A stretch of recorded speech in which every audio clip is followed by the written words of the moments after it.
আসসালামু আলাইকুম। গাইবান্ধা শহরে যে স্থাপনাটি আপনাকে মুগ্ধ করবে সেটি গাইবান্ধা পৌর পার্ক।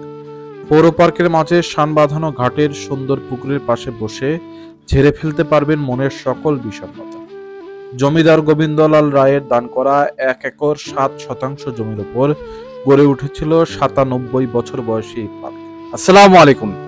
বগুড়া থেকে আমরা চলে আসছি গাইবান্ধা। যদিও গাইবান্ধা খুব অল্প সময়ের জন্য আসছিলাম, গাইবান্ধা উদ্দেশ্য ছিল না, উদ্দেশ্য ছিল ফুলছড়ি ঘাট।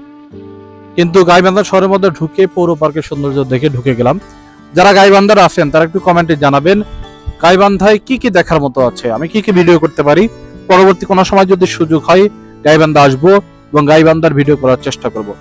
যারা গাইবান্ধার লোক আছেন তারা কিন্তু কমেন্টে অবশ্যই জানাবেন। চলুন একসাথে উপভোগ করা যাক গাইবান্ধা পৌর পার্কের সৌন্দর্য। পুকুরের পাশে বসার জায়গাগুলোতে সব বয়সী মানুষের আড্ডা।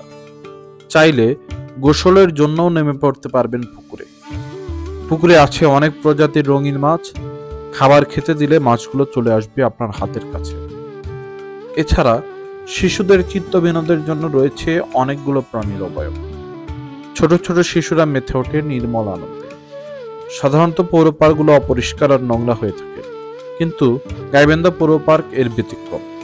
পরিষ্কার, সুন্দর, নির্মল পরিবেশে গাইবান্ধা পৌর পার্কে বসে থাকলে আর আসতে ইচ্ছা করবে।